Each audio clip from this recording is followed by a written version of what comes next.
Was it Yeah, paint you got on my? paint. Yeah, Paint they got on they like I said they. Here's your orange shirt for the day. Hey, Whoa Daddy.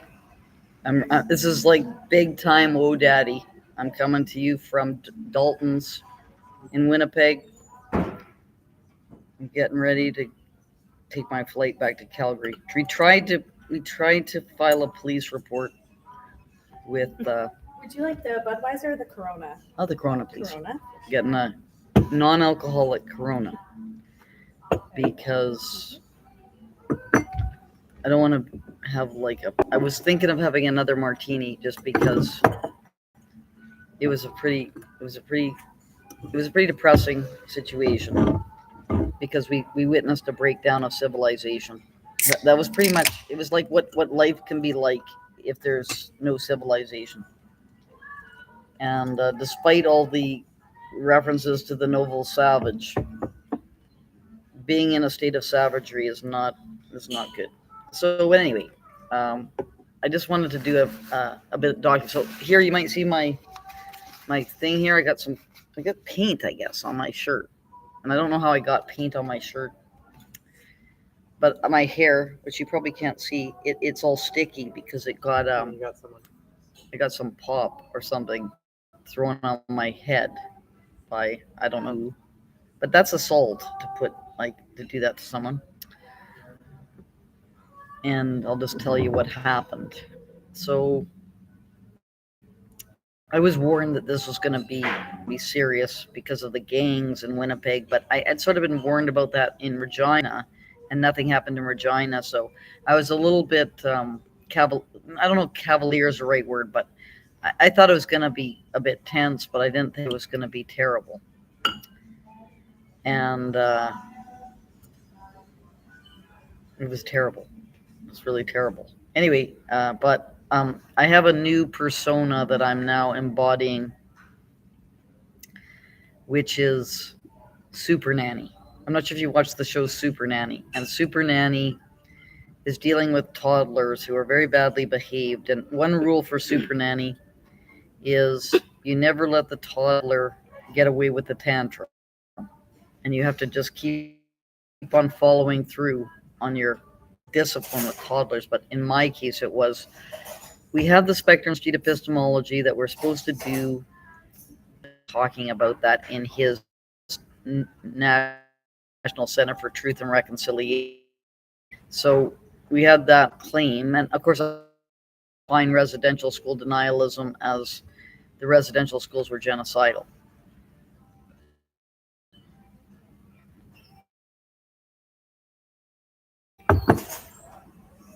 Anyway, that was all. Everyone was, all the activists were there, and there was gangbangers, actual gangbangers. And Michael Mellon, good, but I didn't think there would be a breakdown of civilization that would happen, which did happen, because there were no police. The police would not come. Anyway, Daniel got punched in the face.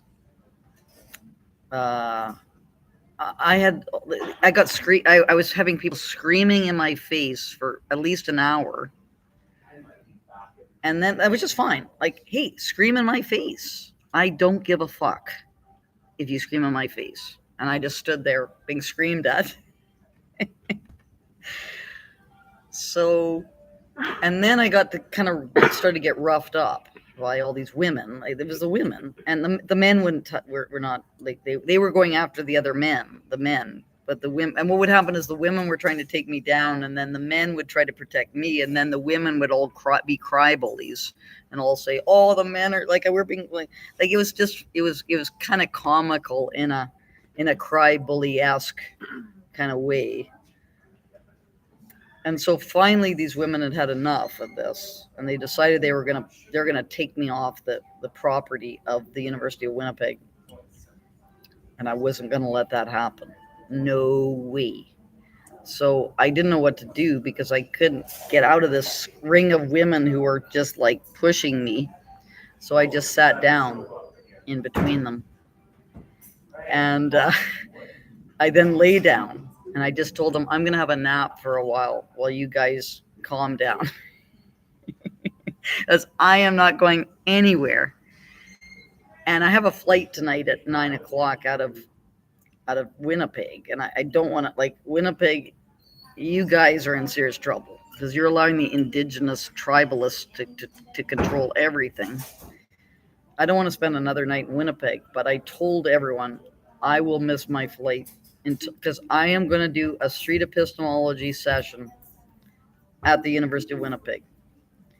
This is going to happen, and there's no way it's not, because as Super Nanny says, you can't let the toddlers get away with their tantrums, and they cannot win, and we need to do the spectrum street epistemology. So anyway, so at some point all the women had to go get their kids from the daycare, and so that was about 4:30 or whatever, and so then people, whatever, and so then someone poured a sticky drink over my head at some point. I was taunted endlessly. Not that I give a shit, because go ahead. Like, sticks and stones will break my bones, but names will not hurt me. So you can. I think you guys are deranged, and you're impossible. So, like, you do you. Anyway, so then, as I was sitting on the ground, and finally these women, they tried to give me tobacco offerings. Fuck you. You do not give me your bullshit. I do not accept a forced gift, and go away, you people. You're gonna pretend you're being nice to me, and you have some gift you're giving me, or blessing, or whatever your stupid thing is. There's no way. And first of all, and as well, tobacco is a carcinogen and it causes cancer. So knock it off with all your sacred plant nonsense. Anyway, so that was like, whoa, she's not accepting our gift. And then everyone kind of had to go get their kids from daycare, and I didn't want to rise up and start with the spectrum street epistemology, because I didn't want them, like a bunch of angry bees, to start buzzing around again and stopping us from doing the street epistemology. Anyway, so they took my mats and threw them in the garbage. They poured paint all over them.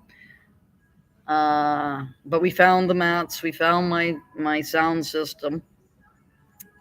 And so eventually I laid out the mats, and I got some people on the mats, and we did the spectrum street epistemology. We almost got some indigenous women to participate, but they were too deranged to be able to do that.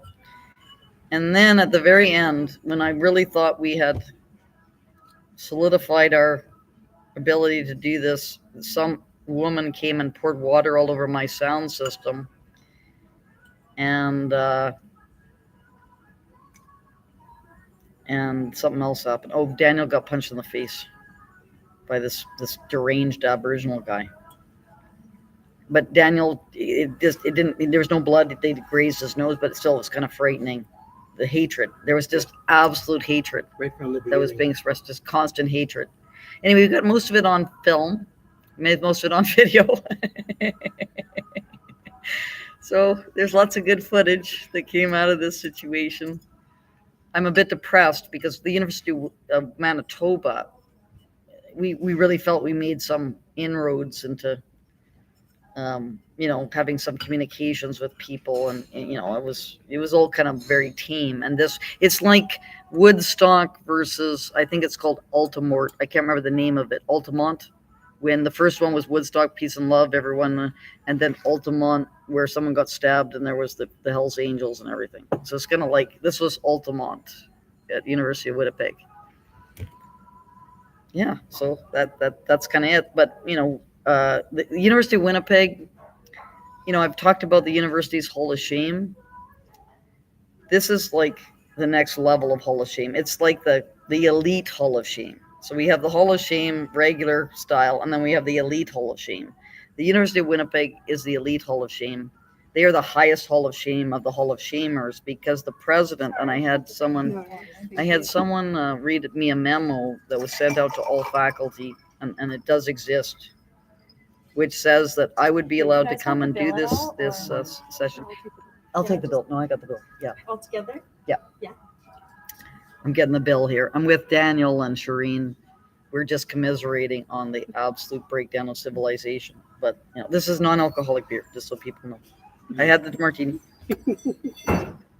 but I'm not gonna have the second martini because I know where that goes. I'm doing the non-alcoholic beer.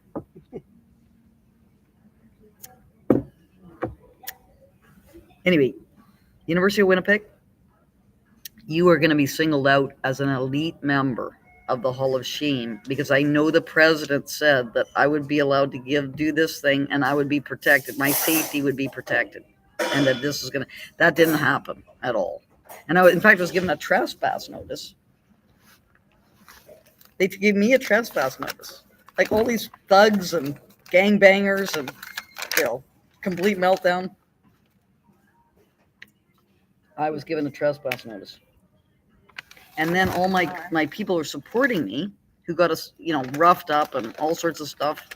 Michael Melanson was lucky that he got out of there without getting beaten up, because said he thought at some point he was going to have to fight off 40 people. They gave him a trespass notice. But all these Aboriginal people who are completely out of control and unhinged, that's all okay, because of they're Aboriginal, and you can't have any kind of standard or anything. And all I was saying the whole time was my issue now is Kamloops. That's all I care about, because these people all think that the remains of 215 children are buried in the Kamloops apple orchard. They all believe it. So knock it off with no one believes it. They corrected the mistake and so on. That's not true. They all believe that the remains of 215 children are buried in the Kamloops apple orchard, and there is no evidence to support that. And we had a spectroscopy epistemology. A very, very intelligent woman said, you can do DNA samples. You can take samples from the soil to see if there's DNA in the soil. And we don't even have to excavate. It's very non-invasive. So let's get going, people. Let's do the DNA samples. See if there's DNA in the soil. That's all you have to do. Whoa. So anyway, we all survived. Daniel got the worst of it. I was not afraid because I'm a woman, and I didn't think, maybe I'm naive, but I didn't think these women, I didn't fight back at all. I just sat down. I just was totally non-confrontational. I just sat there while they all screamed at me and told me how much they hated me. But Michael was targeted, and I was worried for him. I was worried for the men in the crowd, because I thought there's going to be serious violence that is going to break out at this crazy gangbanger, tribalistic, completely unhinged, people who are suffering. Obviously, there's these women. I really thought I was in Night of the Living Dead at some point, with this woman who was like she was a zombie, and she's beating on her drum and she's screaming, and I was going, this poor woman, I don't know what's happened to her in her life, and my sympathies go out to her. But that doesn't change the fact that there's no evidence for the remains of 215 children at the Kamloops Indian Residential School. And pretending that there are remains is not going to change the fetal alcohol syndrome, the terrible violence, the poor educational levels, the bad health outcomes, all these things which are actually happening in Winnipeg that need to be solved. So you expect me to lie about Kamloops so that some deranged zombie of a woman who's obviously suffering from some terrible malady is going to be satisfied that I've just condescended to her and whatever? It's not going to happen. It's not going to happen.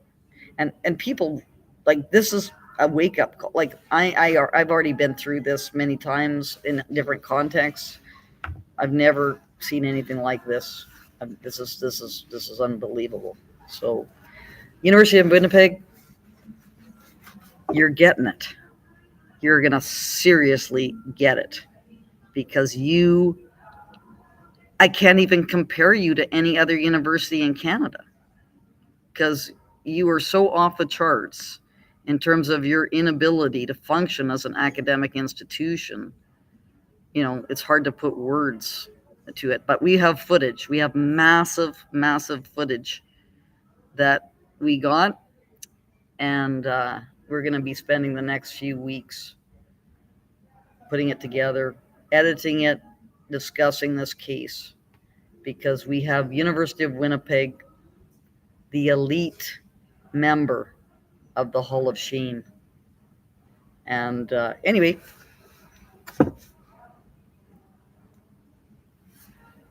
over and out. I'm going back to Calgary tonight. I was going to stay overnight here. If I had to wait I was going to cancel my flight and just do the street epistemology at 3:00 in the morning if that was going to take, because as Super Nanny says, you can't let the toddlers, be able to have their tantrum and you give in to their tantrum, because that just encourages them to have another tantrum the next time around. And so we did the street epistemology. So thanks a lot for listening. I'll fill you in more as I have more energy over the weekend. Have a good evening, everyone, and be worried. Be very, very worried. Thanks a lot. Talk to you soon.